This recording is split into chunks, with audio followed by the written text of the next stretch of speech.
À Kenosha, au Wisconsin, Alton Coleman était le suspect numéro 1 du FBI dans l'affaire de la disparition de Vernita Witt, 9 ans. On ignorait où il se trouvait. Un homme qui cherchait des morceaux de métal dans un immeuble abandonné de Waukegan découvrit alors le corps d'une fillette.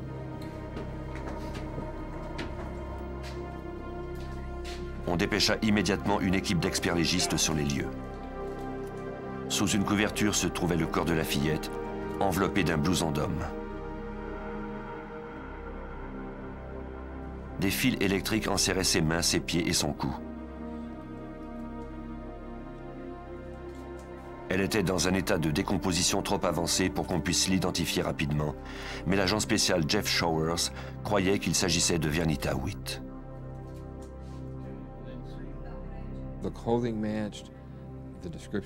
Les vêtements correspondaient à la description que nous avait donnée sa mère. Dans ses cheveux, il y avait encore les barrettes dont elle nous avait parlé.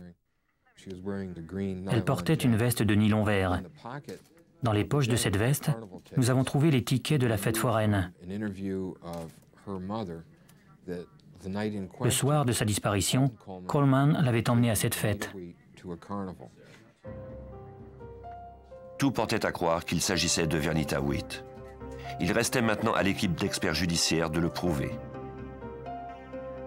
Il devait également tenter de trouver des indices pour identifier son meurtrier. Ils effectuèrent des fouilles à partir de l'endroit où se trouvait le corps, en élargissant graduellement la zone de recherche. Ils recueillaient tout ce qui pouvait servir. Les techniciens se mirent également à examiner les portes et leurs cadres, ainsi que les murs pour y trouver des empreintes digitales. Il était vraisemblable que celui qui avait emporté le corps dans la salle de bain ait été en contact avec la porte. Les enquêteurs l'enlevèrent donc de ses gonds et l'envoyèrent au laboratoire du FBI à Washington. Au laboratoire, les experts du service d'identification trouvèrent l'empreinte d'un pouce. Ils procédèrent à des comparaisons à partir des échantillons dont ils disposaient. Les résultats furent positifs. L'empreinte était bien celle du pouce d'Alton Coleman.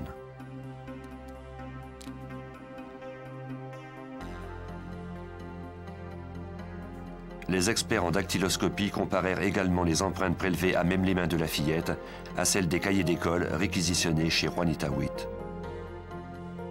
Encore une fois, les résultats furent positifs.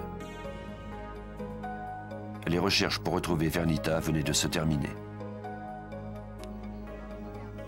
Les enquêteurs avaient maintenant assez d'indices pour émettre le mandat d'arrestation d'Alton Coleman relativement au meurtre de Vernita Witt. Nous savions qu'Alton Coleman avait tué la fillette et que nous avions affaire non pas à un ravisseur, mais bien à un meurtrier.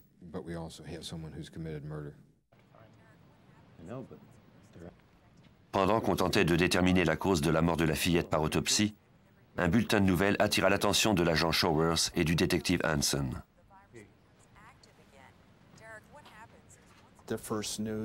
Une fillette avait été enlevée à Gary, dans l'Indiana. L'agent Showers et moi-même avons tout de suite pensé que cet enlèvement était peut-être relié à Coleman. Le bulletin mentionnait également un détail troublant. Il n'y avait pas un, mais deux meurtriers. Le second suspect était une femme de race noire. Les enquêteurs soupçonnèrent immédiatement la petite amie de Coleman, Deborah Brown, qui n'avait pas été vue depuis quelques semaines. Si les enquêteurs ne s'étaient pas trompés, Alton Coleman et Deborah Brown étaient maintenant à 150 km de leur lieu de résidence. Ils étaient en cavale et laissaient une traînée de cadavres derrière eux.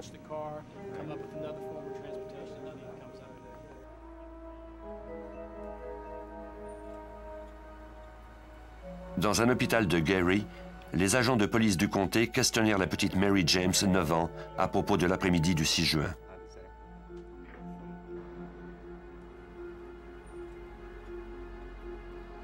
Mary déclara aux policiers que Janice Clay, 7 ans, et elle se rendaient à pied au magasin quand un homme et une femme à vélo s'étaient approchés d'elle.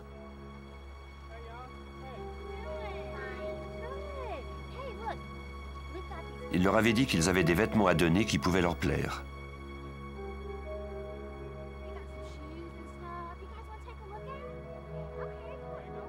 Mary et Janice suivirent le couple à travers un boisé pour aller voir les vêtements.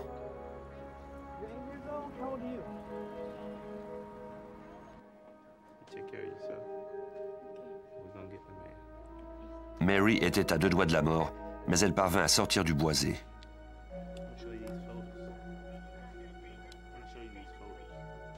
Par la suite, elle identifia Coleman sur des photos envoyées par le FBI, mais pas Deborah Brown.